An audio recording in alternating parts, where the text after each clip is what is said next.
podium. La charrette a joué un rôle essentiel dans l'histoire et le développement économique et social de notre archipel. Si elle a été le principal mode de transport dans le secteur agricole, aujourd'hui elle devient un produit touristique permettant d'agrémenter de belles excursions du côté de Saint-François. Une évolution retracée par Isabelle Amou. Tommy Novare est un passionné de la charrette, une passion que lui a été transmise par ses aînés, et pour améliorer l'outil, il a créé plusieurs variantes permettant de retracer son évolution. Donc tu as déjà la charrette en bois, elle se basculait ou pas, donc en grande terre elle se basculait plus, parce qu'on n'avait pas les mêmes contraintes qu'en basse terre. Ensuite, donc, elle avait une bascule en grande terre. Après, au XXe siècle, tu as la charrette Michelin qui arrive avec l'automobile.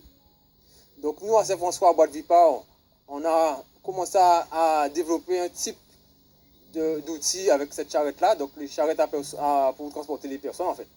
Donc en 2012, on décide de la mettre accessible aux personnes à mobilité réduite. Donc c'est pour ça que tu vas voir, on a des charrettes avec des escaliers incorporés.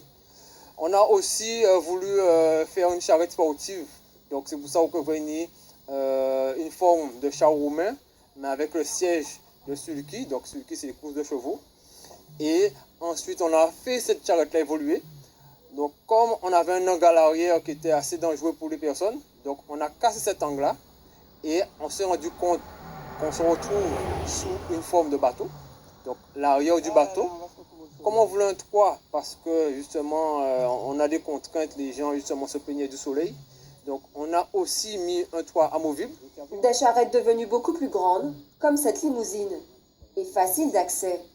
Les formes ont aussi été revisitées. Donc on a voulu faire évoluer la forme. On a aussi adapté à la charge qu'on transportait. Donc c'est pour ça qu'elle puisse essayer. Donc dernier là, qui prend 20 personnes. Donc le carrosse qui est derrière moi. Tu as la limousine qui prend jusqu'à 18 personnes. Et sinon, la charrette classique en bois, elle prend en moyenne 10 personnes. Donc c'est pour voir que nous, il nous fallait plus de capacité avec toujours 2 bœufs.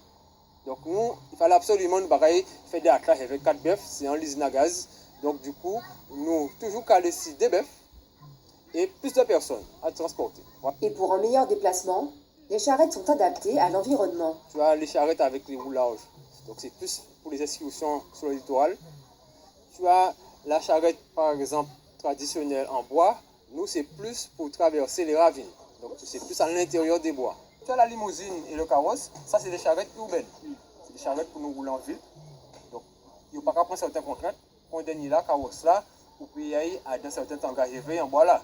Parce qu'on a des pièces de fonctionnement qui fragile.